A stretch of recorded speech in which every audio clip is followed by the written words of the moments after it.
தானியேலின் புத்தகம் 3ஆம் அதிகாரம். தானியேலின் புத்தகம் தீர்க்க தரிசன புத்தகங்களின் முக்கிய புத்தகம். ஆனால் தேவனுடைய பிள்ளைகளுக்கு மிகவும் உதாரணங்களை வைத்திருக்கிற புத்தகம். விசுவாசிகளுக்கான விசுவாசத்தை சொல்லிக் கொடுக்கிற புத்தகம். பிரச்சனைகளின் மத்தியிலே, எதிர்ப்புகளின் மத்தியிலே, ஆபத்துகளின் மத்தியிலே தேவனை வணங்குகிறவர்கள், தேவனை ஏற்றுக்கொண்டவர்கள் எப்படி ஆண்டவரை உறுதியாய் பற்றி பிடித்து நிற்க முடியும் என்பதற்கான பெரிய உதாரணங்களை கொண்டிருக்கிற புத்தகம். தானியேலின் புத்தகத்தின் சிறப்பு, ஒரு பக்கம் விசுவாசிகள், இன்னொரு பக்கம் தேசம், மறுபக்கம் அரசியல், எல்லாவற்றையும் தாண்டி எதிர்காலத்தில் நடப்பது என்ன என்பதை சொல்லுகிற புத்தகம். பல கோணங்களில் இப்புத்தகத்தை படிக்கலாம். ஆனால் இன்று தேவனுடைய பிள்ளைகள் எப்படி தங்கள் விசுவாசத்தை தங்களுக்கு வந்த சோதனையின் மத்தியிலே அதை நிரூபித்தார்கள், எப்படி அவர்கள் உறுதியாய் நின்றார்கள் என்பதை இந்த 3ஆம் அதிகாரத்தின் செய்திகள் நமக்கு சொல்லிக் கொடுக்கின்றன.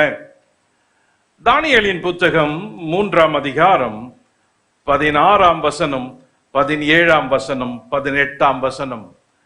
Daniel chapter 3 verses 16 to 18. Shadrach, Meshach, Abednego என்பவர்களின் ராஜாவை நோக்கி, நெபுகாத்நேசாரே, இந்த காரியத்தை குறித்து உமக்கு உத்தரவு சொல்ல எங்களுக்கு அவசியமில்லை. நாங்கள் ஆராதிக்கிற எங்கள் தேவன் எங்களை தப்புவிக்க வல்லவராய் இருக்கிறார். அவர் எரிகிற அக்னி சூளைக்கும் ராஜாவாகிய உம்முடைய கைக்கும் நீங்களாக்கி விடுவிப்பார். விடுவிக்காமற் போனாலும் நாங்கள் உம்முடைய தேவர்களுக்கு ஆராதனை செய்வதும் இல்லை, நீர் நிறுத்தின பொற்சிலைக்கு பணிந்து கொள்வதும் இல்லை என்கிறது. ராஜாவாகிய உமக்கு தெரிந்திருக்க கடவுது என்றார்கள். இந்த அதிகாரத்தின் மைய வசனம் இவைகள்தான். இதற்கு ஏற்கனவே தீர்க்கதரிசியான ஏசாயா பல முன்னறிவிப்புகளை அறிவித்த போது இப்படிப்பட்ட நிகழ்ச்சிகள் நடக்கும் என்பதை அறிந்தே தேவன் ஏசாயாவுக்கு முன்னறிவித்திருந்தார். ஏசாயாவின் புத்தகம் 43ஆம் அதிகாரம் 1ஆம் வசனம், 2ஆம் வசனம், 3ஆம் வசனத்தை கவனியுங்கள். ஏசாயா 43:1. இப்பொழுது யாக்கோபே, உன்னை சிருஷ்டித்தவரும் இஸ்ரவேலே, உன்னை உருவாக்கியவருமாகிய கர்த்தர் சொல்கிறதாவது, பயப்படாதே, உன்னை மீட்டு கொண்டேன், உன்னை பெயர் சொல்லி அழைத்தேன், நீ என்னுடையவன். நீ தண்ணீர்களை கடக்கும் போதும் நான் உன்னோடு இருப்பேன், நீ ஆறுகளை கடக்கும் போதும் அவைகள் உன்மேல் புரளுவதில்லை, நீ அக்னியில் நடக்கும் போதும் வேகாதிருப்பாய், அக்னி ஜுவாலை உன் பேரில் பற்றாது. பயப்படாதே யாக்கோபே, நான் உன்னை மீட்டு கொண்டேன். தேவன் மீட்டு கொண்ட மக்களுக்கு பேசுகிறார். பயப்படாதே யாக்கோபே, உன்னை பேர் சொல்லி அழைத்தேன். தேவன் அழைத்தவர்களுக்கு சொல்லுகிறார், பயப்படாதே யாக்கோபே, நீ என்னுடையவன். நீ தண்ணீர்களை கடக்கும் போது நான் உன்னுடனே இருப்பேன், நீ ஆறுகளை கடக்கும் போது அவைகள் உன்மேல் புரளுவதில்லை, நீ அக்னியில் நடக்கும் போது வேகாதிருப்பாய், அக்னி ஜுவாலை உன் பேரில் பற்றாது. இந்த 2ஆம் வசனத்தில் 3 பகுதிகளை கவனியுங்கள். நீ தண்ணீர்களை கடக்கும் போது நான் உன்னுடனே இருப்பேன் என்று தேவன் வாக்கு பண்ணியது போல் இஸ்ரவேல் ஜனங்கள் சிவந்த சமுத்திரத்தை கடந்து வந்த போது தேவன் அவர்களோடு இருந்தார். 2வது, நீ ஆறுகளை கடக்கும் போது அவைகள் உன்மேல் புரளுவதில்லை. யோசுவா தலைமையில் அவர்கள் யோர்தானை கடந்து நடந்த பொழுது தேவன் அவர்களோடு இருந்தார். இது 2ம் சாத்தியமாயிற்று, நடந்து முடிந்தது. 3வது, நீ அக்னியில் நடக்கும் போது வேகாதிருப்பாய். அதற்கு தான் இந்த தானியேல் 3ஆம் அதிகாரம் ஒரு உதாரணமாயிருக்கிறது. தானியேல் 3ஆம் அதிகாரம் தேவன் தம்முடைய பிள்ளைகள் அக்னியை கடக்கும் பொழுது, அக்னியில் எரியப்பட்ட பொழுது அக்னி ஜுவாலை அவர்கள் மேல் பற்றாதிருந்தது. எப்படி? அதன் மத்தியிலே அவர்கள் எப்படி விசுவாசிகளாய் நின்றார்கள் என்பதை உதாரணமாக சொல்லி இருக்கிறது. ஏசாயா தீர்க்க தரிசன புத்தகத்திலே 48ஆம் அதிகாரத்தில் வாசித்தால் அதிலே தேவன் பல உதாரணங்களையும் வாக்குதத்தங்களையும் சொல்லி இருக்கிறார். அதிலே ஒன்று, உபத்திரவத்தின் குகையிலே உன்னை தெரிந்து கொண்டேன் என்றார். 48:10 தேவன் சொன்னார், உபத்திரவத்தின் குகையிலே உன்னை தெரிந்து கொண்டேன் என்று. தேவன் தம்முடைய பிள்ளைகளை எப்படி கவனிக்கிறார் என்பதுதான். தானியேல் 3ஆம் அதிகாரம் இந்த வசனங்களுக்கெல்லாம் ஆதாரமாகவும் உதாரணமாகவும் இருக்கிறது. தானியேல் 3ஆம் அதிகாரத்தில் சிறப்பு என்ன தெரியுமா? ஒரு ராஜா, அந்த ராஜா தேசத்தை ஆளும் பொழுது அந்த ராஜா போட்ட கட்டளையும் அந்த கட்டளையில் சிக்கி தவித்த விசுவாசிகளும், அவர்களுக்கு என்ன நடந்தது? இந்த ராஜா பெயர் நேபுகாத்நேச்சார். இந்த அதிகாரத்தில் முக்கியமான 3 வாலிபர்களின் பெயர் திரும்ப திரும்ப வருகிறது. அந்த பெயர் சாத்ராக், மேஷாக், ஆபேத்நேகோ. இந்த 3 பேர். இந்த 3 பேரை பற்றி தான் இன்று நான் உங்களோடு கூட பகிர்ந்து கொள்ள போகிறேன். இந்த பெயர் 3ம் பல இடங்களில் திரும்ப திரும்ப ஒன்றும் தனித்திராமல் சேர்ந்தே வருகிறது. இந்த பெயர் இந்த 3ஆம் அதிகாரத்தில் 3 பெயர்கள் சுமார் 13 இடங்களிலே திரும்ப திரும்ப வருகிறது. அதுதான் இந்த அதிகாரத்தின் ஆச்சரியம். காரணம், இந்த 3 பேர் வாழ்க்கையில் இருந்த ஆச்சரியம். Shadrach, Meshach, Abednego. இந்த 3 பெயர்கள் வருகிற வசனங்களை கவனியுங்கள். 3ஆம் அதிகாரம் 12ஆம் வசனம், 13ஆம் வசனம், 14ஆம் வசனம், 16ஆம் வசனம், 19ஆம் வசனம், 20ஆம் வசனம், 22ஆம் வசனம், 23ஆம் வசனம், 26ஆம் வசனம் 2 முறை வருகிறது. 28ஆம் வசனம், 29ஆம் வசனம், 30ஆம் வசனம். இத்தனை இடங்களில் திரும்ப திரும்ப வருகிறதுக்கு எத்தனை சிறப்பு இவர்களுக்குள் இருந்திருக்க வேண்டும். எங்கேயாவது ஒரு இடத்துல சொல்லலாம், ஒரு முறை சொல்லலாம், ஒரு பேரையாவது சொல்லலாம். ஆனால் 3 பேரும், இந்த 3வரும் திரும்ப திரும்ப திரும்ப திரும்ப சொல்லப்படுகிற இடத்திற்கு ஏன் அவ்வளவு முக்கியம்? எதற்காக இவர்களுடைய பெயர் திரும்ப திரும்ப வருகிறது? கவனியுங்கள். நான் பொதுவாக நம்மை சுற்றி நடக்கிற நிகழ்ச்சிகள் என்ன என்பதை கவனிப்பவன், நம்மை சுற்றி நடக்கிற தேசத்தின் நிகழ்வுகள், உலக நிகழ்ச்சிகள் என்ன என்பதை கூர்ந்து கவனிப்பவன், அதை வைத்துதான் வேதத்தை கவனிக்கிறவன், அதை வைத்துதான் தேவ பிள்ளைகளாகிய உங்களுக்கு பிரசங்கிப்பவன். என் செய்தியினுடைய செய்திகள் கடந்த கால செய்திகளாய் அல்ல, நிகழ்காலத்தில் உங்களுக்கு என்ன இப்பொழுது தேவை, நிகழ்காலத்தில் உங்களுக்கு எப்படிப்பட்ட விசுவாசம் வேண்டும், நிகழ்கால சூழலில் நீங்கள் எப்படி ஆண்டவருக்காக நிற்க முடியும் என்பதுதான் செய்தியின் முக்கியத்துவமாயிருக்கிறது. ஒரு தேசம், one nation, one language, one religion, one என்று சொல்லப்படுகிறவைகள் இப்பொழுது இந்தியாவிலே அதிகமா இருக்கிறது. ஒரே தேசம், ஒரே மதம், ஒரே மொழி, ஒரே கொள்கை, எல்லாம் ஒன்றே என்று கவனியுங்கள். ஒரே தேசம், ஒரே மொழி, ஒரே தெய்வம், ஒரே வணங்குதல், ஒரே ஆராதனை. இந்த நிகழ்ச்சியை நடத்தியவன் பெயர் நேபுகாத்நேச்சார். நேபுகாத்நேச்சார் ஒரு பெரிய சிலையை செய்தார். அந்த சிலையின் உயரம் 60 முழம், அகலம் 6 முழம், ஆக 90 அடி உயரமும் 9 அடி அகலமும் கொண்ட ஒரு பொற்சிலையின் பிரதிஷ்டை விழாவில் நடந்த நிகழ்ச்சியை தான் 3ஆம் அதிகாரம் சொல்லுகிறது. கவனியுங்கள். ஒரு விழா இது, பிரதிஷ்டையின் விழா. ஒரு சிலையை வணங்க வேண்டும் என்று ராஜா கட்டளையிட்டார்.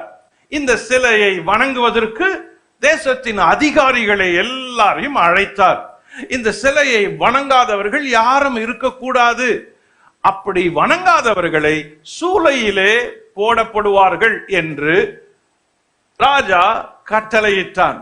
இந்த இக்கட்டான சூழலில் கட்டளையில் எல்லாரும் வணங்கினார்கள்.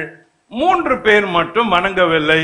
அந்த 3 பேரின் பெயர்கள் ஷாத்ராக், மேஷாக், ஆபேத்நேகோ என்பவர்கள். இவர்களை பற்றி தான் இந்த அதிகாரம் முழுச திரும்ப திரும்ப சொல்லுகிறது. என்ன இந்த 3 பேரின் வாழ்க்கையில் இருந்து நாம் தெரிந்து கொள்ளலாம்? 3 காரியங்களை தெரிந்து கொள்ளலாம். Number 1, God's people are problem facing people. தேவனுடைய ஜனங்கள் பிரச்சனைகளை சந்திக்க கூடியவர்கள். தேவனுடைய ஜனங்கள் பிரச்சனைகளை சந்திக்க கூடியவர்கள். அவர்களுக்கு பிரச்சனை வரும். அவர்களுக்கு எந்த வழியிலேயாகிலும் வரும், எப்படியாகிலும் வரும். இங்கே இந்த சாதராக்கும் மேஷாக்கும் ஆபேத்நேகோவுக்கும் நல்ல விசுவாசம் இருந்தது. ஆனால் அவர்கள் ஒரு பிரச்சனையை சந்திக்கலாயினர். இந்த பிரச்சனையை அவர்கள் எப்படி ஜெயித்தார்கள் என்பதை இந்த அதிகாரம் மட்டுமல்ல, இதற்கு முந்தைய அதிகாரத்திலும் வாசிக்க முடியும். இவர்களை பற்றி இதற்கு பிந்தி எந்த செய்திகளும் இல்லை. சாதராக், மேஷாக், ஆபேத்நேகோ என்பவர்களை பற்றி தானியேல் 1 அதிகாரம், தானியேல் 2 அதிகாரம், தானியேல் 3 அதிகாரம், அதிலும் 3 அதிகாரத்தில் தான் அவர்களுடைய சம்பவம். இதிலே தானியேல் இல்லை. இந்த நிகழ்ச்சியிலே தானியேல் இல்லை. காரணம், புத்தகத்தை எழுதியது தானியேல். ஒருவேளை இந்த 3 முக்கியத்துவம் கொடுக்க வேண்டும் என்று இருந்திருக்கலாம். ஒருவேளை இந்த நிகழ்ச்சிக்கு தானியேல் வராமல் இருந்திருக்கலாம். ஒருவேளை தானியேல் இவர்களுடைய விசுவாசத்தை பாராட்டுவதற்காக இந்த அதிகாரத்தை எழுதியிருக்கலாம். இந்த 3 பேருக்குள்ளும் விசேஷமான விசுவாசம் இருந்தது. அந்த விசுவாசம் அக்னியின் மத்தியிலே இருந்தது. பற்றி எரிகிற அக்னியின் மத்தியில் உங்கள் விசுவாசம். Your faith in your fire.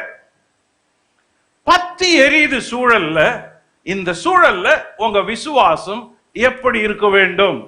Number 1, God's people are problem facing people என்பதை உணரணும். எனக்கு எதுவுமே வராது அப்படின்னு சொல்ல முடியாது. எனக்கு என்ன வந்தாலும் அதுல ஆண்டவரை பத்தி நான் எப்படி நிற்பேன் என்பதுதான் இந்த அதிகாரம் நமக்கு கற்றுக் கொடுக்கிற பாடம். இந்த 3 பற்றி இந்த அதிகாரம் சொல்லுகிறது. அவர்கள் ராஜா நிறுத்தின சிலையை வணங்கவில்லை. கவனியுங்கள். ராஜாவாகிய நேபுகாத்நேச்சார் 60 முழ உயரமும் 3:1 6 முழ அகலமான பொற்சிலையை பண்ணுவித்து பாபிலோன் மாகாணத்தில் இருக்கிற தூரா என்னும் சமபூமியிலே நிறுத்தினான். ஏன் பொற்சிலையை நிறுத்தினான்? ஏற்கனவே 2 அதிகாரம் சொல்லுது, இந்த பாபிலோன் ராஜா நேபுகாத்நேச்சார் அவன் சொப்பனத்துல ஒரு பெரிய சிலையை கண்டான். ஆகையினால அந்த பாதிப்புல அவன் சிலையை வணங்குவதற்கு ஜனங்கள் எல்லாருக்கும் கட்டளையிடுகிறான். 2 அதிகாரத்தில் அவனுக்கு நடந்த பாதிப்பு 3 அதிகாரத்தில் சொல்லுகிறது அவன் என்ன செய்தான் என்று. சிலையை நிறுவினான். பின்பு ராஜாவாகிய நேபுகாத்நேச்சார் தேசாதிபதிகளையும் அதிகாரிகளையும் தலைவரையும் நியாயாதிபதிகளையும் பொக்கிஷக்காரர்களையும் நீதி சாஸ்திரிகளையும் விசாரிப்புக்காரரையும் நாடுகளில் உள்ள உத்தியோகஸ்தர் யாவரையும் நேபுகாத்நேச்சார் ராஜா நிறுத்தின சிலையின் பிரதிஷ்டைக்கு வந்து சேரும்படி அழைத்தனுப்பினார். இந்த அழைப்பு பெற்றவர்கள் எல்லாரும் சாதாரண ஆட்கள் அல்ல. பெரிய பெரிய அதிகாரிகள், உயர்மட்ட அதிகாரிகள், வெளிநாட்டு தூதர்கள், வெளிநாட்டு பிரஜைகள், உள்நாட்டு தலைவர்கள், நீதிபதிகள், அதிகாரிகளுக்குள்ளுக்கு மேலே இருக்கிற அதிகாரிகள் எல்லாரையும் அழைத்து ராஜா உட்கார வைத்து சிலை திறப்பு விழாவின் பொழுது இசை வாசிக்கப்படும். அந்த இசை வாசிக்கப்படும் பொழுது எல்லாரும் சிலையை பணிந்து வணங்க வேண்டும் என்று ராஜா கட்டளையிட்டார். இந்த அதிகாரத்தில் 11 இடங்களுக்கு மேல் பணிந்து ஆராதனை செய்து, பணிந்து ஆராதனை செய்து, வொர்ஷிப் என்ற அர்த்தம் கொள்ளும் வார்த்தை 11 இடங்களுக்கு மேல் வருகிறது. இந்த 3 பேருமே 13 இடங்களில் திரும்ப திரும்ப குறிப்பிடப்படுகிறார்கள். இந்த ராஜா நிறுத்தின சிலைக்கு அவர்கள் என்ன செய்தார்கள் என்பதுதான் இது ஒரு பெரிய பிரச்சனை. இந்த மூவரும் அரசாங்க அதிகாரிகளாய் வேலை செய்கிறார்கள். ராஜாவினுடைய அரண்மனையில் இருக்கிறார்கள். பாபிலோன் தேசத்திலே முக்கியமானவர்களாய் இருக்கிறார்கள். இந்த மூவருக்குள்ளும் விசுவாசம் இருந்தது. இந்த விசுவாசத்தை அவர்கள் வீணாக்கவில்லை. தேவனுடைய ஜனங்கள் பிரச்சனைகளை சந்திக்கிற ஜனங்கள். இந்த மூவருக்கும் என்ன பிரச்சனை இருந்தது? 4 வகையான பிரச்சனை இருந்தது. இதை முதல் அதிகாரம் சொல்லுகிறது.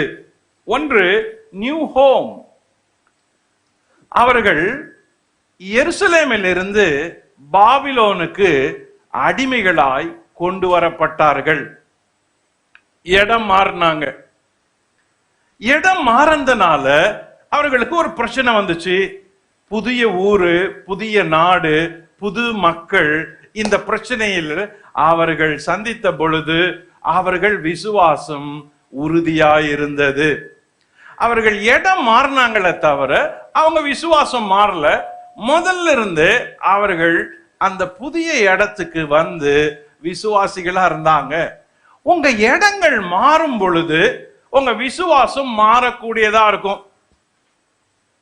அநேகருடைய வாழ்க்கையில் இதுதான் நடக்குது. மாற்றங்கள் வரும் பொழுது விசுவாசமும் மாறிடுது. அந்த மாற்றங்கள்ல நாம எப்படி ஆண்டவரை விசுவாசம் மாறாம உறுதியா பிடிக்கணும் என்பதை இந்த 3ஆம் அதிகாரம் இந்த 3 பேரும் நம்ம எல்லாருக்கும் சொல்றாங்க. மனுஷன் இல்ல எப்பவுமே மாறிக்கிட்டே இருக்கிறான். மனம் மாறிடுது, புத்தி மாறிடுது, வாழ்க்கை மாறிடுது, வசதி வந்தா மாறிடுது, வசதிகள் கூடனா மாறுது, பணம் பெருகுனா மனுஷன் மாறிக்கிட்டே இருக்கிறானா? மாற்றங்களின் மத்தியில இந்த 3 பேரும் முக்கியமான மாற்றம், இடம் மார்ச்சி. ஒரு நாட்டை விட்டு இன்னொரு நாட்டுக்கு போயிட்டாங்க. ஆனால் விசுவாசம் மாறல. இன்னைக்கு நம்மில் அநேகர் ஒரு தேசத்தை விட்டு இன்னொரு தேசம் போனா மாறிடுறோம். ஒரு வீட்டை விட்டு இன்னொரு வீட்டு போனா, ஒரு நாட்டை விட்டு ஒரு நாடை போனா, பட்டணத்தை விட்டு பட்டணம் போனா மாறிடுறோம். ஆனா மாறக்கூடாது. இததான் இந்த 3 பேரும் நமக்கு கற்றுக் கொடுக்கிற பெரிய பாடம். உங்க விசுவாசம் மாறாத விசுவாசமா இருக்கணும், தேசம் மாறினா கூட. 2வது மாற்றம் என்னன்னா the knowledge. அறிவின் மாற்றம் இவங்களுக்கு நடந்துச்சு. பாபிலோன்ல இவங்க 3 பேரும் போறாங்க. ஏற்கனவே போன கூட்டத்துல முக்கியமானவங்க இவங்க. பாபிலோன்ல இருக்கிறப்ப ராஜா சொல்றான், இவங்களுக்கு கல்தேயரின் மொழிய கற்றுக்கொடு அப்படின்றான். அவங்க நாலேஜை இன்க்ரீஸ் பண்ணு, அவங்க நாலேஜை இன்க்ரீஸ் பண்ணு. அவங்க ஊர்ல படிச்சது வேற, இங்க படிக்க வேண்டியது வேற. Improve their knowledge. அப்பவும் அவங்க விசுவாசம் மாறல. நாலேஜ் மாறுது, விசுவாசம் மாறல. சாத்ராக், மேஷாக், ஆபேத்நேகோ அவர்கள் ஆல்ரெடி நல்லவங்களா, படிச்சவங்களா, ஞானிகளா இருந்தவங்க. பாபிலோன்ல ராஜா எக்ஸ்ட்ரா கொடு, அவங்களுக்கு கல்தேயரின் மொழியை கற்றுக்கொடு, கல்தேயருடைய சாஸ்திரத்தை கற்றுக்கொடு அப்படின்னு ட்ரைனிங் கொடுத்தப்ப புது நாலேஜ் வந்து அவங்களுக்கு மாற்றத்தை கொடுக்கல விசுவாசத்துல. ஆனால் நமக்கு இங்கதான் பிரச்சனை. God's people are facing problem. என்ன ப்ராப்ளம்? நமக்கு நாலேஜ் வந்ததும் விசுவாசம் போயிடுது, விசுவாசம் மாறிடுது. சின்ன வயசா இருக்கிறப்ப சொன்னதெல்லாம் கேட்டீங்க, வளர வளர வளர நீங்க சொல்றத கொஸ்டினா கேக்குறீங்க. இப்போ ஏன்? நாலேஜ் வளர்ந்துருச்சு. சின்ன வயசா இருக்கிறப்ப அப்படியே நம்பினீங்க, ஆனால் இப்ப நம்பிக்கை உள்ள வரல. ஸ்கூலுக்கு போறப்ப ஜெபம் பண்ணிட்டு போனீங்க, பைபிள் வாசித்துட்டு போனீங்க, சர்ச்சுக்கு பைபிளோட வந்தீங்க, சண்டே ஸ்கூலுக்கு ஒழுங்கா போனீங்க. காலேஜுக்கு போன பிறகு இதுல எந்த காரியமே செய்யலையே. ஏன்? நாலேஜ் இன்க்ரீஸ் ஆனதும் உங்க விசுவாசம் பாதிக்கப்படுது. See, new knowledge, வந்த பிறகு கூட சாத்ராக், மேஷாக், ஆபேத்நேகோ அப்படியே விசுவாசத்தோட இருந்தாங்களே. அதுதான் அவர்களுக்கு இருந்த பெரிய பலம். அவங்க சொன்னாங்க, நாங்கள் ஆராதிக்கிற எங்கள் தேவன் எங்களை தப்புவிக்க வல்லவராய் இருக்கிறார். எரிகிற அக்னி சுவாலைக்கும் ராஜாவாகிய உம்முடைய கைக்கும் நீங்களாக்கி விடுவிப்பார். விடுவிக்காமல் போனாலும் நாங்கள் உம்முடைய தேவர்களுக்கு ஆராதனை செய்வதில்லை, நீர் நிறுத்தின பொற்சிலையை பணிந்து கொள்வதும் இல்லை என்று ராஜாவாகிய உமக்கு தெரிவிக்க கடவுது என்றார். இந்த விசுவாசம் எப்படி வந்துச்சு? எப்படி இந்த விசுவாசம் இந்த வாலிபர்களுக்குள்ள வந்துச்சு? நாலேஜில் வளர்ந்தாலும் விசுவாசம் மாறல. வாலிப பிள்ளைங்களே கவனிங்க, இந்த செய்தியை எவ்வளவு தூரத்துல எந்த தேசத்துல இருந்து கேட்டாலும் ஒவ்வொரு வாலிப பிள்ளைகள், வாலிப ஆண்கள், வாலிப பெண்களை கவனிங்க. உங்களுடைய வாழ்க்கையின் வளர்ச்சி வர வர வர, மாற்றம் வர வர வர வர, அறிவு பெருக பெருக பெருக, உங்கள் விசுவாசத்தை நீங்கள் இழக்க கூடாது. இழந்தா அது நீங்கள் இந்த சிலையை பணிவதற்கு உங்களை தள்ளிடும், உங்க கழுத்து வணங்கிடும். ஈஸியா அதை நீங்க வணங்கிடுவீங்க. அப்புறம் என்ன விசுவாசம்? அப்புறம் என்ன கிறிஸ்தவ பிள்ளை? அப்புறம் என்ன இயேசுவை நம்புறது? ஆண்டவருக்காக நிக்க வேண்டிய இடத்துல உங்க அறிவு நிக்கலனா, உங்க ஞானம் நிக்கலனா, உங்க படிப்பு நிக்கலனா, கர்த்தரை சேவிப்பதுல உறுதியா இல்லைன்னா நீங்கள் அப்புறம் தேவனுடைய பிள்ளைகளா எப்படி நிக்க முடியும்? The knowledge அவங்களுக்கு வந்த பிரச்சனை. மூணாவது பிரச்சனை the diet. இத வாஸ்தா ராஜாவின் அதிகாரி சொல்றான், இவங்களுக்கு நல்ல அரண்மனை சாப்பாடை கொடுக்கணும், அவங்க முகக்கலையெல்லாம் மாறணும், அதனால பாபிலோனுடைய சாப்பாட்டை அவங்களுக்கு கொடுக்கணும்னு சொன்னப்ப இவங்க சொன்னாங்க, சாதராக், மேஷாக், ஆபேத்நேகோ. கவனிங்க, தானியேல் 1ஆம் அதிகாரம் 7ஆம் வசனம் 8ஆம் வசனம். பிரதானிகளின் தலைவன் தானியேலுக்கு பெல்தேஷார் என்றும், அனனியாவுக்கு சாத்ராக் என்றும், மீஷாவேலுக்கு மேஷாக் என்றும், அசிரியாவுக்கு ஆபேத்நேகோ என்றும் மறுபெயரிட்டான். தானியேல் ராஜாவின் போஜனத்தினாலும் அவர் பானம் பண்ணின திராட்சை ரசத்தினாலும் தன்னை தீட்டுப்படுத்தலாகாதென்று தன் இருதயத்தில் தீர்மானம் பண்ணிக்கொண்டு தன்னை தீட்டுப்படுத்தாதபடிக்கு பிரதானிகளுக்கு தலைவனிடத்தில் வேண்டிக் கொண்டான். ராஜாவே, நீர் நிறுத்தின பொற்சிலையை நாம் வணங்குவதில்லை அப்படின்னு சொல்லக்கூடிய விசுவாசம் இவங்களுக்கு எங்கிருந்து வந்துச்சு? ராஜாவே, நாங்கள் ஆராதிக்கிற எங்கள் தேவன் எங்களை விடுவிக்க வல்லவரா இருக்கிறார் அப்படின்னு சொல்லக்கூடிய தைரியம் ஒரு நாள்ல வந்தது இல்ல. அது ஏற்கனவே அவங்க வாழ்க்கையில இருதயத்துல பதிஞ்சிருந்த ஒரு விசுவாசம். அது ஏற்கனவே முந்தைய நாள்ல பதிஞ்ச விசுவாசமா இருக்க போய் அவர்கள் பின்னால சோதனை வந்தப்ப உறுதியா நிக்கிறாங்க. இவங்களுக்கு இங்க என்ன சோதனை? சாப்பாட்டு பிரச்சனை. என்ன சாப்பாட்டு பிரச்சனை? Unclean food. அதுல கூட நாம விசுவாசத்துல உறுதியா இருக்கணும். ஆண்டவரே, உமக்கு பிரியமில்லாத சாப்பாட்டை நான் சாப்பிட மாட்டேன், நீர் தடை பண்ண சாப்பாட்டை சாப்பிட மாட்டேன், ஏன் பரிசுத்தத்தை கெடுக்கிற சாப்பாட்டை நான் சாப்பிட மாட்டேன் அப்படின்னு சாப்பாட்டுல உறுதியா இருந்தாங்களே. வாழ்க்கையில சேஞ்சஸ் வரப்ப நீங்கள் மெனுலயும் சேஞ்சஸ் சந்திப்பீங்க. ஒருவேளை ஃப்ரெண்ட்ஸும் கூட போலாம், அவன் உங்களுக்கு சாப்பிட வச்சான், அதே நேரத்துல ஒரு நாள் குடிக்க வச்சிருக்கலாம், ஒரு நாள் ஒரு சின்ன தப்புக்கு உங்களை அழைச்சிருக்கலாம், ஒரே ஒரு சின்ன பெக்குக்கு உங்களை கூப்பிட்டு இருக்கலாம், அந்த சின்ன டம்ளர்ல ஒரு தடவை குடி அப்படின்னு சொல்லி இருக்கலாம். லிசன், இதுல உறுதியா இல்லாம இருந்தா உங்க விசுவாசம் விழுந்துரும், உங்களுடைய பரிசுத்தம் கெட்டுரும். அப்ப தேவனுடைய பிள்ளைங்க அவங்களுக்கு பிரச்சனைகள் வரும் பொழுது விசுவாசத்தை எப்படி காத்து கொள்வது என்பதை உறுதியா இருக்கணும். இந்த சாதராக்குக்கும் மேஷாக்குக்கும் ஆபேத்நேகோக்கும் ராஜாவை எதிர்க்கிற தைரியம் திடீர்னு வரல, முன்கூட்டியே விசுவாசத்தில் அவர்கள் உறுதியா இருந்தாங்க. அவங்களுக்கு தேவன் வெறுக்கிற, தேவனுக்கு பிடிக்காத, ஆண்டவருக்கு பரிசுத்தம் இல்லாத சாப்பாட்டை சாப்பிடக்கூடாது என்பதில் உறுதியா இருந்தாங்க. இதுதான் இன்னைக்கு உனக்கும் பிரச்சனை. உன்னுடைய ஃபுட்ல பரிசுத்தமா இருக்குது, யோசித்து பாரு. நீ குடிக்கிற டம்ளர், நீ குடிக்கிற தண்ணீர், இது எல்லாம் சுத்தமா இருக்கணும்.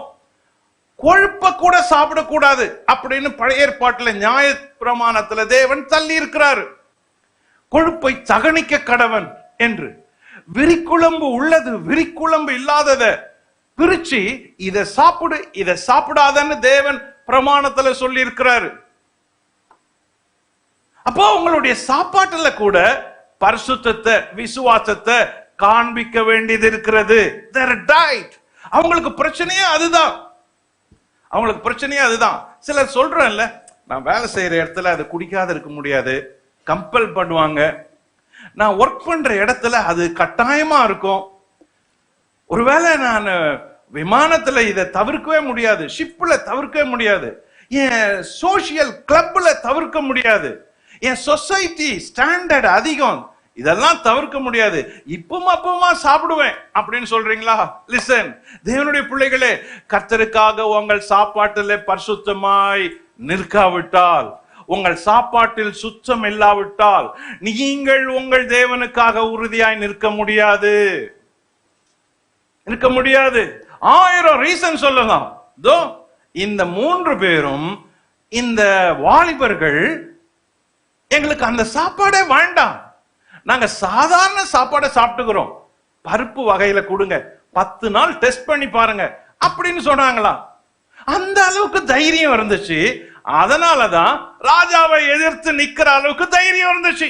ஒரு நாள் வரல, இது ஸ்டெப் ஸ்டெப்பா வளர்ந்தது, ஸ்டெப் ஸ்டெப்பா வளர்ந்தது. There changes.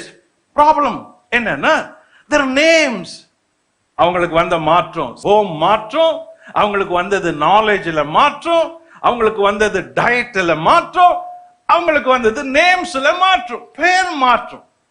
இந்த 4 பேர்களும் பெயர்கள் மாறியதை கவனிங்க. 1ஆம் அதிகாரம் 1st chapter 6, 7, 6, 7 வசனத்தை கவனிங்க. அவர்களுக்குள் யூதா புத்திரராகிய தானியேல், அனனியா, மீஷாவேல், அசரியா என்பவர்கள் இருந்தார்கள். பிரதானங்களின் தலைவன் தானியேலுக்கு பெல்தாஷார் என்றும், அனனியாவுக்கு சாத்ராக் என்றும், மீஷாவேலுக்கு மேஷாக் என்றும், அசரியாவுக்கு ஆபுகாத் நேஷர் என்றும் மறுபெயரிட்டான். பிரதானிகளின் தலைவன் தானியேலுக்கு பெல்தேஷாத்சார் என்றும், அனனியாவுக்கு சாத்ராக் என்றும், மிஷாவேலுக்கு மேஷாக் என்றும், அசிரியாவுக்கு ஆபேத் நேகோ என்றும் மறுபெயரிட்டான். சேஞ்சஸ், எவ்வளவு சேஞ்சஸ் இருக்கு பாருங்க. ஆனால் விசுவாசம் மட்டும் சேஞ்ச் ஆகல.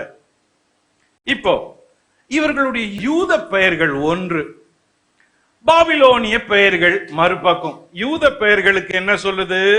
6ஆம் வசனம் சொல்லுது, யூதா புத்திரராகிய தானியேல். தானியேல் என்றால் God is my judge. அனனியா, அனனியா என்றால் God is gracious, தேவன் கிருபை உள்ளவரா இருக்கிறாரு. மிஷாவேல் என்றால் God is without equal, யாருக்கும் ஈக்குவல் இல்லாத தேவன் என்று பொருள், யாருக்கும் சமமா இல்லாத தேவன் என்று பொருள். அசரியா என்றால் the Lord is my helper, தேவன் என்னுடைய சகாயராய் இருக்கிறார் என்று பொருள். அவங்களுடைய யூத பெயர்கள் தேவனை உயர்த்தும்படி தேவனுக்காகவே இருந்தது. ஆனால் இதை அறிஞ்ச ராஜா அவங்களுக்கு பெயரை மாற்றுறான். பெயரை மாற்றுறப்ப என்ன சொல்றான்? தானியேலுக்கு பெல்தேஷாத்சார் அப்படின்னு பெயரை மாத்துறான். பெல்தேஷாத்சார்னா பெல் வில் ப்ரொடெக்ட் யூ என்று பொருள். இந்த பெல் என்றது ஒரு பாபிலோனிய தெய்வம். அந்த பாபிலோனிய தெய்வம் உன்னை காக்கும் என்று பொருள் படும்படி தானியேலுக்கு பெயரை மாத்துறான். அருமையானவங்களே, பெயர் மாத்துறது இன்னைக்கும் நடந்துகிட்டே இருக்குது. இந்தியாவா பாரதா, நம்ம ரெண்டும் பார்த்துக்கிட்டே இருக்கிறோம். இந்தியாவா பாரதா, ஏதோ மாத்திட்டு போட்டோம், எதை பத்தி கவலைப்படல. ஆனால் தானியேலுக்கு பெயர் மாற்றப்படும் பொழுது அவங்க ஊர்ல அவங்க கடவுள் பேரை பொருள் போடும்படி பெயரை மாத்துறாங்களாம். இந்த பைபிள் இல்ல, லிவிங் புக்கு, லைவ் புக்கு. உங்களை சுத்தி என்ன நடந்தாலும் அதுல பைபிள்ல இருக்குதான்னு பார்க்கணும். எவ்ரிடே நியூஸ், எவ்ரிடே நியூஸ், என்ன நடந்தாலும், எந்த நாட்டுல நடந்தாலும் பைபிள்ல நடந்துச்சா, இருக்குதான்னு பார்க்கணும். ஏன்னா இது ஒண்ணுதான் சத்தியம்னு பேரு.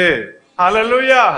இது ஒண்ணுதான் நேற்று, இன்று, நாளை 3 வேளைக்கும் வேண்டிய செய்திகளை சொல்ற புக்கு. ஆமென்.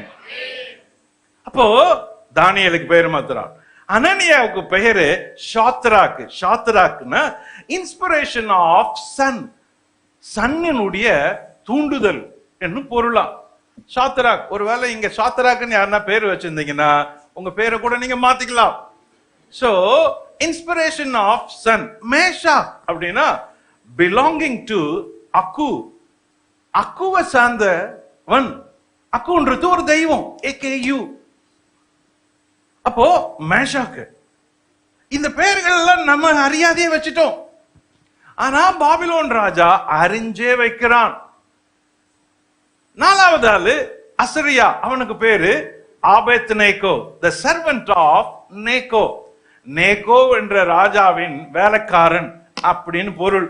ஆபேத் நேகோ என்றால் டோட்டலா தேவனுடைய பெயர்களில இருந்து உலக பிரகாரமான பெயர்களுக்கு ராஜா அவன் பெயர்களை மாத்திட்டான். இப்படிப்பட்ட சூழல்ல நீ என் பேரை தானே மாத்தின, ஆனா என் விசுவாசத்தை மாற்ற முடியாது இல்ல. என் விசுவாசம் எவ்வளவு உறுதி என்பதை உங்களுக்கு காண்பிக்கட்டுமா? ராஜாவே, நீங்கள் நாட்டின சிலைய நாங்க பணிஞ்சு கொள்ள மாட்டோம். நாங்கள் ஆராதிக்கிற எங்கள் தேவன் எங்களை தப்புவிக்க வல்லவரா இருக்கிறாருன்னு சொல்லக்கூடிய தைரிய விசுவாசம் இந்த 3 பேருக்கு இருந்தது. இப்படிப்பட்ட விசுவாசம் தான் இன்னைக்கு உனக்கு வேணும். ஹல்லேலூயா. கரங்களை உயர்த்தி சொல்லுங்க, ஆண்டவரே எனக்கு அப்படிப்பட்ட விசுவாசத்தை தாங்க, எனக்கு அப்படிப்பட்ட விசுவாசத்தை தாங்க. என்ன மாற்றம் வந்தாலும் இயேசுவின் நாமத்திலே தேவனுடைய பிள்ளைகளுக்கு இப்படிப்பட்ட விசுவாசம் வருவதாக, வருவதாக, வருவதாக, வருவதாக, வருவதாக. எல்லாவித பிசாசின் கிரியைகளை, பிசாசின் வாசல்களை, எல்லாவித தொழிந்து போன விசுவாசத்தை இயேசுவின் நாமத்துல விலகுவதாக சொல்றப்பா. விலகுவதாக, விலகுவதாக. மாற்றங்கள் வரும் பொழுது ஆண்டவருக்காக மாறாம நிக்கிற விசுவாசம் உனக்குள்ள வேணும். எந்த நாளும் எந்த நேரமும் இந்த விசுவாசத்தை இழக்க கூடாது. God's people are problem facing people. Number 2, God's people are persecuted people. தேவனுடைய ஜனங்கள் உபத்திரவப்படுத்தப்பட்ட ஜனங்கள். தேவனுடைய ஜனங்கள் உபத்திரவத்துக்கு உள்ளானவங்க. அதுல எந்த மாற்றமும் இல்லை. உபத்திரம் எனக்கு வராது அப்படின்னு யாருன்னா சொன்னாங்கன்னா, யாருன்னா பிரீச் பண்ணாங்கன்னா அதை நம்பாதிருங்கள். ஒவ்வொருவருக்கும் உபத்திரம் இருக்குது. இந்த உலகம் நம்முடையது அல்ல. இந்த உலகத்தின் அதிபதி ஒருவன் இருக்கிறான். இந்த உலகம் அவனிடத்தில் இருக்குது. இந்த உலகம் நம்முடையது இல்லாதப்ப நம்முடைய உலகம் மேல இருக்குது. அப்போ இந்த உலகத்துல நாம அந்நியரும் பரதேசிகளுமா இருக்கிறோம் அப்படின்னு நம்முடைய முற்பிதாக்கள் சொல்றாங்க. நம்முடைய முற்பிதாக்கள் எல்லாம் அந்நியரும் பரதேசிகளுமா இருக்கிறோம்னு அறிக்கை பண்ணிக்கிட்டு போயிட்டே இருந்தாங்களாம். அவர்கள் இவ்வுலகத்தை அல்ல அவ்வுலகத்தை நாடி போகிறோம் என்று சொல்லி கடந்து போய்கிட்டே இருக்கிறாங்களாம். ஆனா அவங்க வழியில எல்லாம் உபத்திரம் இருந்தது. என்ன உபத்திரம்? Because they are persecuted because of their spiritual standard. எப்படி உபத்திரம் வரும்? தேவனுடைய பிள்ளைங்களுக்கு எப்படி முதல் உபத்திரம் எப்படி வரும்னா, because of your spiritual standard. நீங்க கடவுளுக்காக வாழணும்னு நினைக்கிறப்ப உங்களுக்கு உபத்திரம் வரும். நீங்க இயேசுவை ஏத்துக்கொண்டதுனால மட்டும் இல்ல, கடவுளுக்காக நிக்கணும் வாழணும் அப்படின்னு நினைச்சாதான் உபத்திரம் வரும். அது உங்களுக்கு எந்த வகையில நான் வரலாம், யார் மூலம் நான் வரலாம். ஆனா நீங்க தேவனுடைய பிள்ளைகள்னா உங்களுக்கு உபத்திரம் வரும். ஆண்டவர் சொன்னாரு, என் நிமித்தம் வீட்டுல பிரிஞ்சு இருப்பாங்க. மருமகளுக்கு விரோதமா மாமியார், மகனுக்கு விரோதமா தகப்பன், பிள்ளைக்கு விரோதமா பெற்றோர். இந்த பிரிவை சொன்னாரு ஆண்டவர். இது என்ன பிரிவு? சண்டை போட்டுப்பாங்களோ? அந்த பிரிவு இல்ல.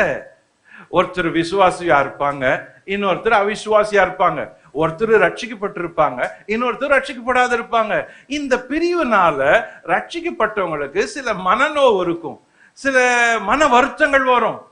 சில நேரங்கள்ல கொதிச்சு பேச முடியாது, துன்மார்க்கமா இருக்கிறவன் பேசுறான்.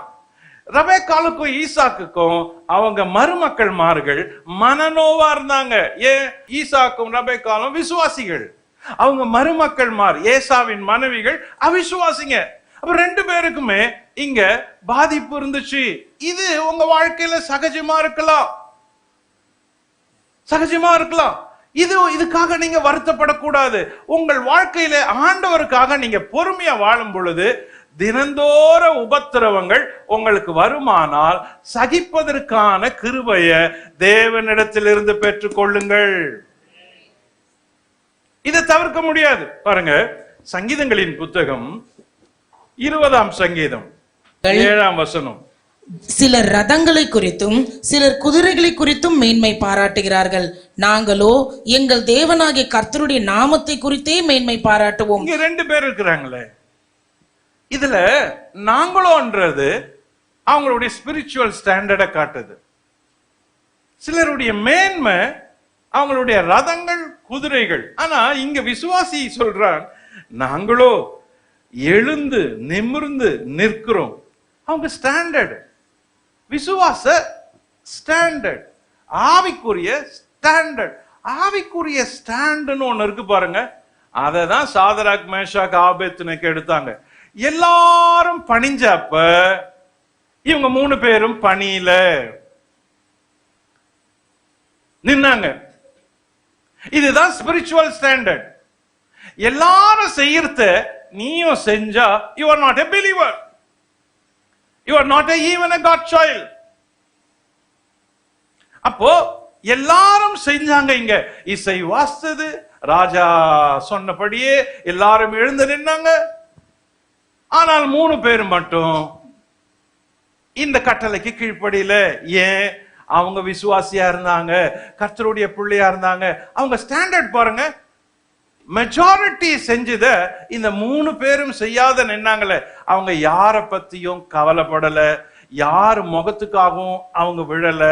அவங்க என்ன நினைச்சுப்பாங்க, இவங்க என்ன நினைச்சுப்பாங்க, தப்பா நினைச்சுப்பாங்க, ஐயோ விட்டுட்டு போயிடுவாங்க, பதவி போயிடுமோ, டீக்ரேட் பண்ணிடுவாங்களோ அப்படின்னு நினைக்கல.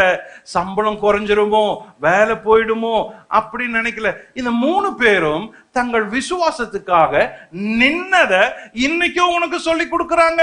தேவனுக்காக நில்லு, ஆண்டவருக்காக நில்லு, ஆண்டவருக்காக உபத்திரப்பட்ட, கஷ்டப்படாத, வருத்தப்படாத, பாடுபட்ட.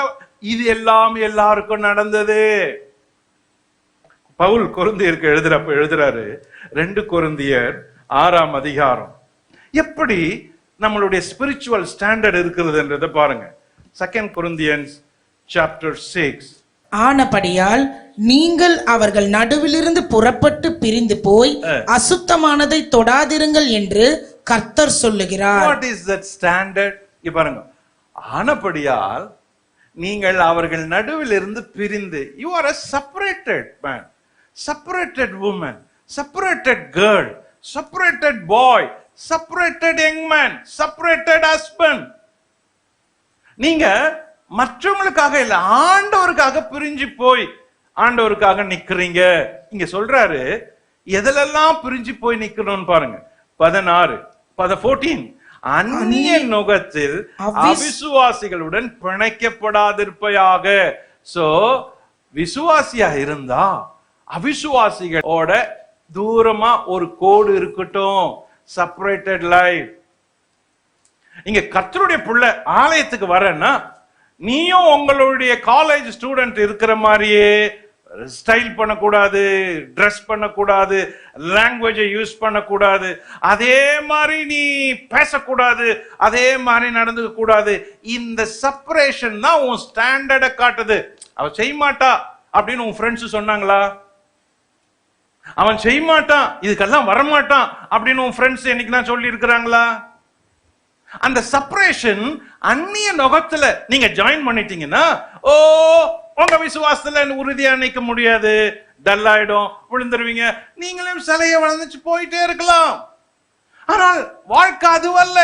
இப்ப உனக்கு முன்னால இருக்கிற கேள்வி, எப்படி ஆண்டவருக்காக வாழ்வது, எப்படி ஆண்டவருக்காக நிற்பது, எப்படி இந்த சோதனையில ஜெயிப்பது, அதுதான் உனக்கு இருக்கிற கேள்வி. நீ ஜெயிக்கணும், நீ வாழணும், நீ நிக்கணும், அதுதான் ஆண்டவர் விரும்புறாரு.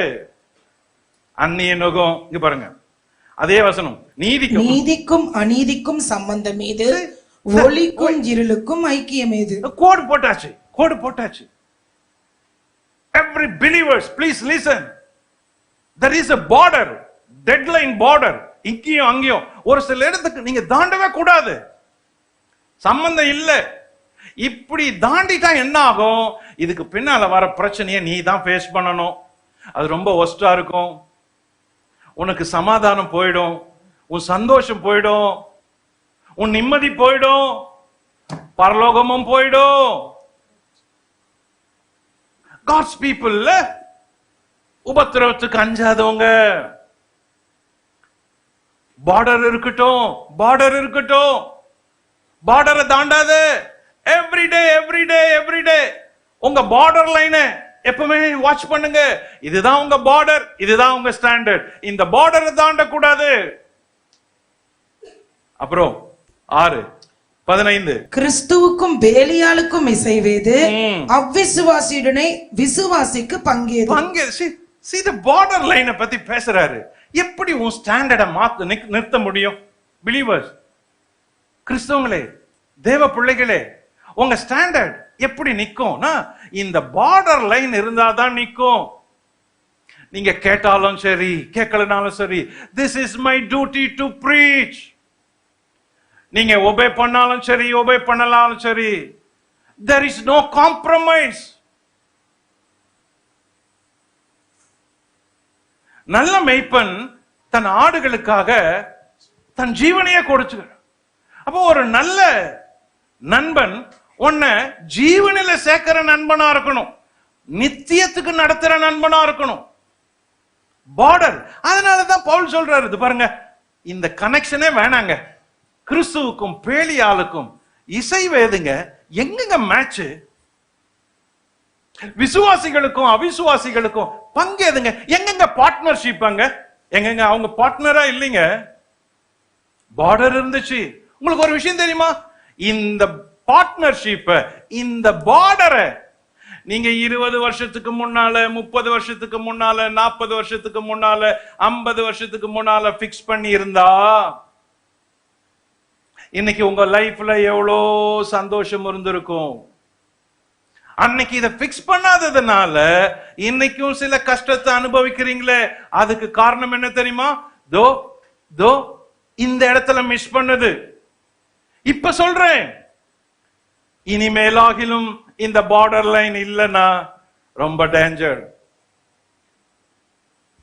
இப்போ பார்டர் லைனை பிக்ஸ் பண்ண அவங்களுக்கு நமக்கும் இதுக்கும் அதுக்கும் அவிசுவாசிக்கும் விசுவாசிக்கும் பங்கேது, அந்நிய நுகத்துல பிணைப்பு ஏது, ஐக்கியம் ஏது, ஒளிக்கும் இருளுக்கும் ஐக்கியம் ஏது, தேவனுடைய ஆலயத்துக்கும் விக்கிரங்களுக்கும் சம்பந்தம் ஏது.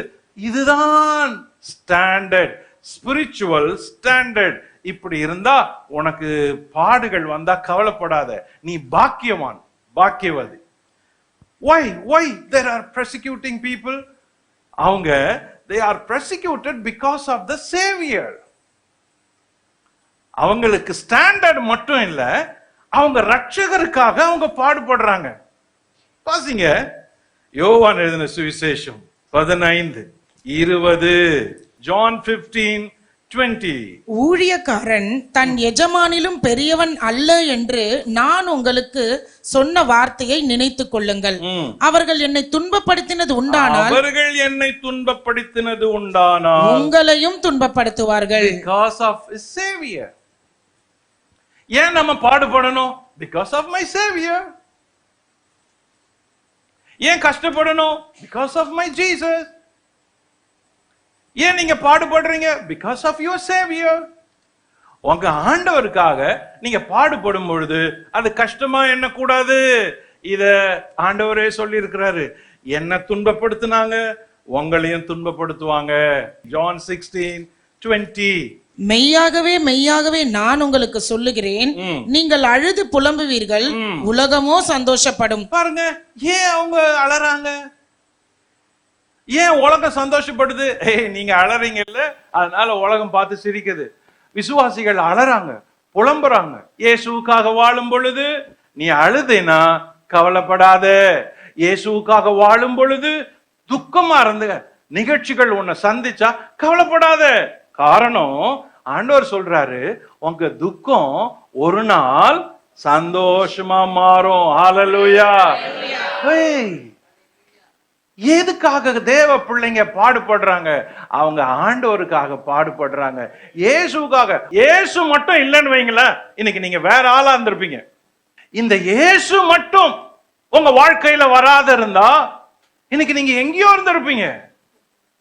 இந்த இயேசு, just one Jesus, one savior, இந்த ஒரே ஒரு ரட்சகர் உன் வாழ்க்கைக்குள்ள வராத இருந்தா நீ என்ன ஆயிருப்ப தெரியுமா? பூமியிலே இருந்திருக்க மாட்டே.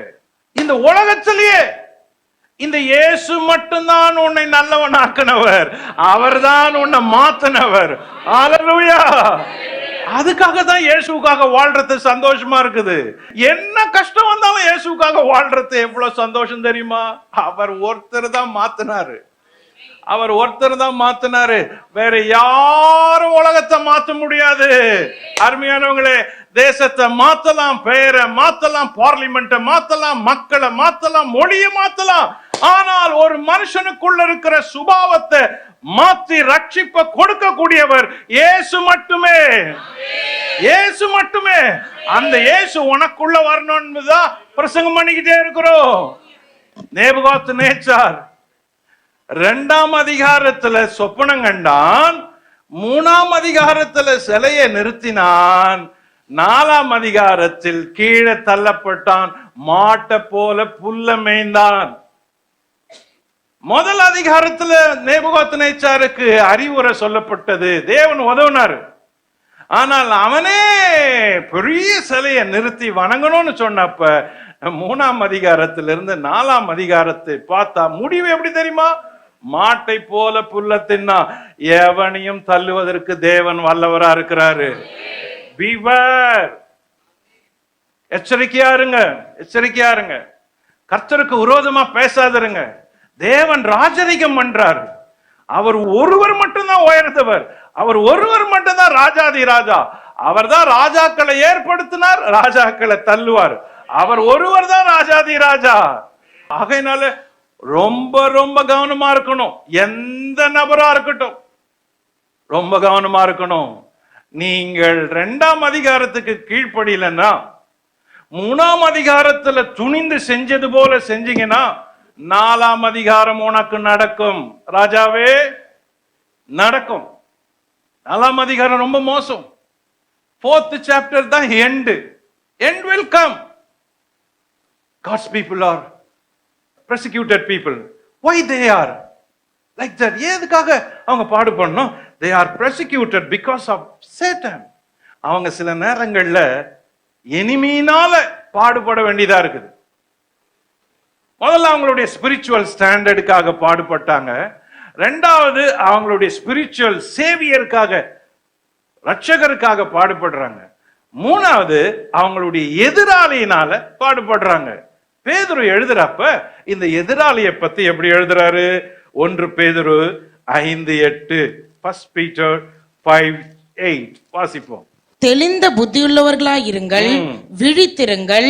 ஏனெனில் உங்கள் எதிராளியாகிய பிசாசானவன் கெர்ச்சிக்கிற சிங்கம் போல் எவனை விழுங்கலாமோ என்று வகை தேடி சுற்றி திரிகிறான்.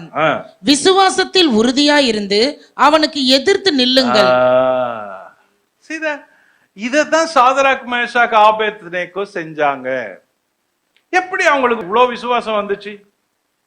எப்படி இவ்வளவு தைரியம் வந்துச்சு? தோ அவங்க இத அறிஞ்சவங்களா இருந்தாங்க. இத அறிஞ்சவங்களாங்க. பிசாசு எந்த ரூபத்துல வந்தாலும் நாம அவனை எதிர்த்து நிக்கணும், இல்லாட்டி நம்ம விழுந்துருவோம், சாச்சிருவோம் அப்படின்னு. பிசாசு எந்த ரூபத்திலேயாவது உன் வாழ்க்கையில வருவான். எச்சரிக்கையா இருங்க. இங்க கவனிங்க, இந்த மூணு பேரு ஒற்றுமையா இருந்தாங்க. இந்த 3 பேரு பாபிலோன்ல இருந்து வாழ்ற வாழ்க்கைய சொல்றப்ப ஒற்றுமையா இருந்தாங்க. இவங்க ஒரு பெரிய கூட்டமா வந்தாங்க. ஷாதராக், மேஷாக், ஆபேத்நேகோ 3 பேரும் ஒற்றுமையா இருக்கிறாங்க. ராஜா கட்டளை வருது, அப்பவும் ஒற்றுமையா இருக்கிறாங்க. ராஜா சூளையில தூக்கி எரிய போறான், அப்பவும் ஒற்றுமையா இருக்கிறாங்க. எந்த அளவுக்கு இவங்களுக்குள்ள விசுவாச ஒற்றுமை இருந்தா இப்படி இருந்திருப்பாங்க? இப்ப யோசிங்களேன், நீங்க 3 பிலீவர்ஸ், இப்ப உங்களுக்கு இதே மாதிரி ஒரு சூழல் நடக்குதுன்னு வைங்க. அப்ப ஒரு பிலீவர் என்ன சொல்லுவான், பாரு ராஜா என்ன சொன்னாரு, அவர் ஆபீஸ்ல தானே வேலை செய்யறோம், எல்லாரும் வணங்குறாங்கல்ல, நம்ம சும்மா சாதாரணமா வந்துட்டு போயிடுவோம். அப்பதான் ராஜா நம்மள இவ்வளோ நன்மை செஞ்சிருக்கிறாரு, அவருக்கு போய் ஒருத்தர் சொன்னா என்ன ஆகும்? 3 பேர்ல ஒரு மாடு போயிடும். அடுத்த மாடு, அந்த மாடு என்ன சொல்லும், பாரு ஊர்ல இருந்து வந்திருக்கிறோம், நம்மளை நம்பி எப்படி இருக்கிறாங்க, நம்ம போயிட்டா யாரு, ராஜாவை எதிர்த்து நின்று ஒன்றும் பண்ண முடியாது, மெஜாரிட்டி அவங்க தான் பாரு எவ்வளவு எல்லாம் பண்ணி இருக்கிறாங்க, நம்ம இங்க வெளிநாட்டுல இருந்து உள்நாட்டு அடிமையா வந்துட்டோம், சும்மா எதிர்த்தெல்லாம் பேசாதீங்க, சும்மா அட்ஜஸ்ட் பண்ணிட்டு போலாம் அப்படின்னு இன்னொரு மாடு சொல்லியிருந்தா, 3வது மாடு சொல்லி இருக்கோம், சரி 2 மாடோட சேர்ந்துடலாம் அப்படின்னு இருக்கும். God's people are persecuted people. Number 3, God's people are preserved people. தேவனுடைய ஜனங்கள் பாதுகாக்கப்பட்டவங்க. எப்படி? They are preserved by the promise of God. கர்த்தருடைய வாக்கினால் அவங்க பாதுகாக்கப்படுகிறவர்கள். கவனிங்க, தேவனுடைய ஜனங்க எப்படி பாதுகாக்கப்பட்டாங்க என்பதை 3ஆம் அதிகாரம் சொல்லுது. தானியேல் 3ஆம் அதிகாரம். இந்த அதிகாரத்தினுடைய முதல் பகுதி ராஜா கட்டளை, 2ஆம் பகுதி உபத்திரம், அந்த 3 பேருக்கும் வந்த உபத்திரம். 3ஆம் பகுதி இருக்குதே, அதுதான் பெரிய கிளைமேக்ஸ். இவங்களை சூளையில தூக்கி போடணும்னு சொன்ன ராஜா சூளையில போட்டுட்டான். நாங்க நீர் நிறுத்தின சிலையை வணங்க மாட்டோம்னு சொன்னவங்க கடைசி வரைக்கும் நின்னாங்க. இந்த லாஸ்ட் பார்ட் இருக்குதே, இதுதான் முக்கியமானது. இந்த சூளையில எரியப்பட்டவங்க அக்னியில விழுந்ததும் அவங்க வேகாது இருந்தாங்க. 4வது ஒரு நபர் கூட இருக்கிறான் அப்படின்னு பாக்குறாரு ராஜா. கவனிங்க, 3rd chapter 23. Shadrach, Meshach, Abednego என்னும் அந்த 3 புருஷரும் கட்டுண்டவர்களாய் எரிகிற அக்கினி சூளையின் நடுவிலே விழுந்தார்கள். அப்பொழுது ராஜாவாகிய நேபுகாத் நேச்சார் பிரமித்து தீவிரமாய் எழுந்திருந்து தன் மந்திரிமார்களை நோக்கி, 3 புருஷரை அல்லவோ கட்டுண்டவர்களாக அக்கினியில் போடுவித்தோம் என்றான். அவர்கள் ராஜாவுக்கு பிரதியுத்தரமாக, ஆம் ராஜாவே என்றார்கள். அதற்கு அவன், இதோ 4 பேர் விடுதலையாய் அக்கினியின் நடுவிலே உலாவுகிறதை காண்கிறேன், அவர்களுக்கு ஒரு சேதமும் இல்லை, 4ஆம் ஆளின் சாயல் தேவபுத்திரனுக்கு ஒப்பாயிருக்கிறது என்றான். அப்பொழுது நேபுகாத் நேச்சார் எரிகிற அக்கினி சூளையின் வாசலண்டைக்கு வந்து, உன்னதமான தேவனுடைய தாசராகிய சாத்ராக், மேஷாக், ஆபேத்நேகோ என்பவர்களே, நீங்கள் வெளியே வாருங்கள் என்றான். அப்பொழுது சாத்ராக், மேஷாக், ஆபேத்நேகோ என்பவர்கள் அக்கினியின் நடுவிலிருந்து வெளியே வந்தார்கள். இந்த கிளைமாக்ஸ் என்பது இந்த செய்தியின் நிகழ்ச்சியில் இதுதான் நடந்தது. எப்படி தேவனுடைய ஜனங்க காக்கப்பட்டாங்க? முதலாவது வாக்குதத்தத்தின்படி காக்கப்பட்டாங்க. இததான் ஏசாயா 43:3 வாஸ்தவம். அக்னி ஜுவாலை உன் பேரில் பற்றாது அப்படி சொன்னார்ல, அதே மாதிரி இங்க செஞ்சிட்டாரு. அங்க சொன்னார்ல, அதே மாதிரி இங்க நடந்துச்சு. அதே தான் உனக்கு நடக்கும். தேவன் உன்னை காப்பாற்றுவாரு. எப்படி தெரியுமா? அவர் சொன்ன வாக்கின்படி உன்னை காப்பாற்றுவார். அல்லேலூயா. எல்லாரும் கரங்களை உயர்த்தி சொல்லுங்க, ஆண்டவரே நீர் சொன்ன வாக்குப்படி என்னை காப்பாற்றுவீர், நீர் வாக்கு தவற மாட்டீர், உம்முடைய வாக்குகளை நம்புற ஆண்டவரே. They are preserved by the power of God. Not only promise of God, the power of God. இங்க 4வது நபர் சேர்ந்துகிட்டாரு. அந்த 4வது நபர் கூடவே உலவுறாரு. அந்த பவர் எப்படி தெரியுமா? அக்னிக்குள்ள இருந்தப்பவும் அவங்க வேகல, அவங்க அக்னிக்கு வெளியே வந்தப்பவும் ஒரு சேதத்தையும் காணல. அப்படிதான் அவங்களுக்கு சொல்றாங்க. இப்படி they are very fine in fire, very free in the fire. கவனிங்க 27.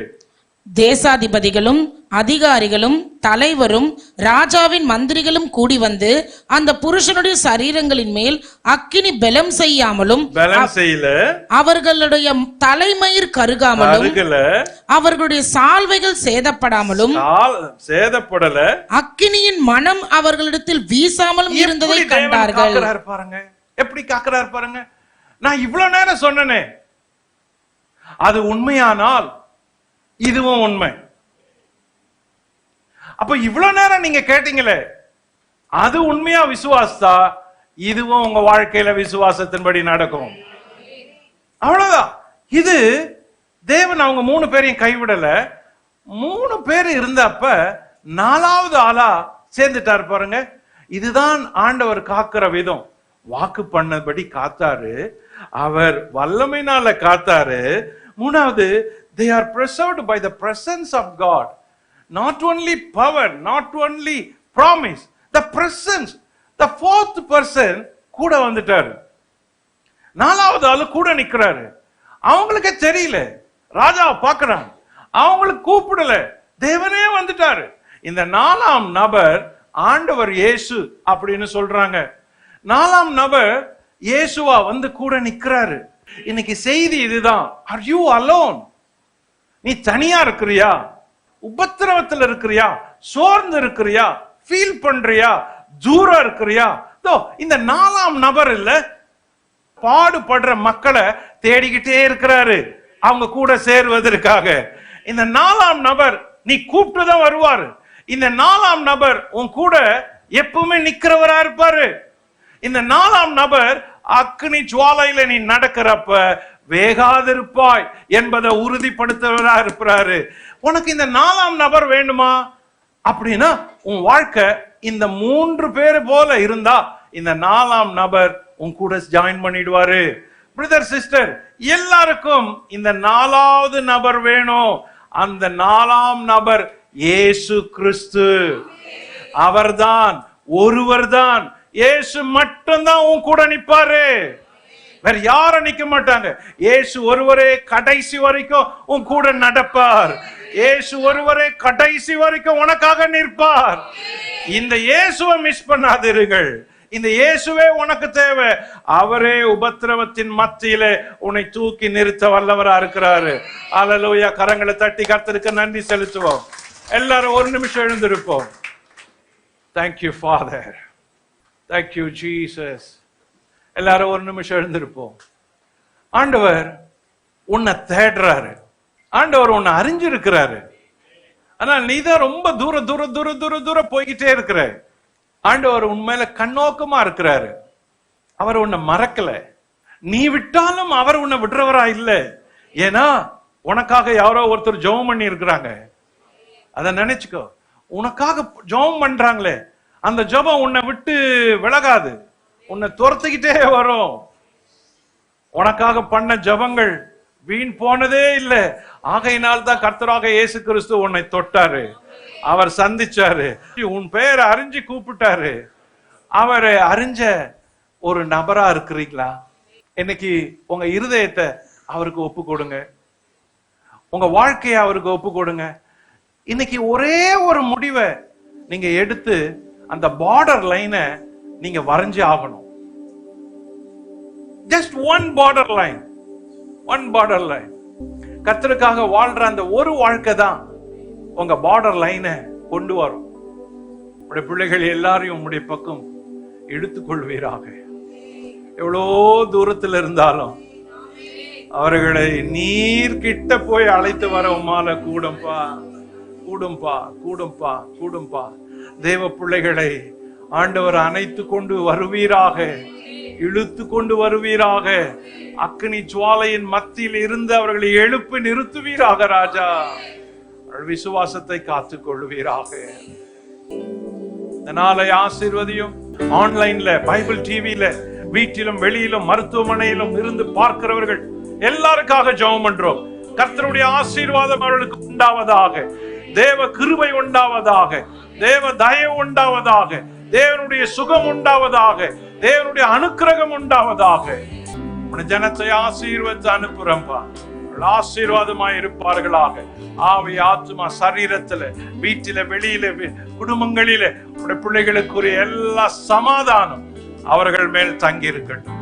எங்கள் ஜெபத்தை கேட்டதுக்காக கோடா கோடி ஸ்தோத்திரம். ஆண்டவர் இயேசுவின் நாமத்தில் ஜெபிக்கிறோம் ஜீவனுள்ள நல்ல பிதாவே. நம்முடைய கர்த்தராக இயேசு கிறிஸ்துவினுடைய கிருபையும் பிதாவாகிய தேவனுடைய அன்பும் பரிசுத்தாவின் ஐக்கியம் சிநேகம் வழி நடத்துதலும் கிறிஸ்து இயேசு வரும் வரை நாம் அனைவரோடும், தூரத்திலும் சமீபத்திலும் உலகம் முழுவதிலும் இருக்கிற தேவ பிள்ளைகள் அனைவரோடும் கூட இருப்பதாக. ஆமென், ஆமென்.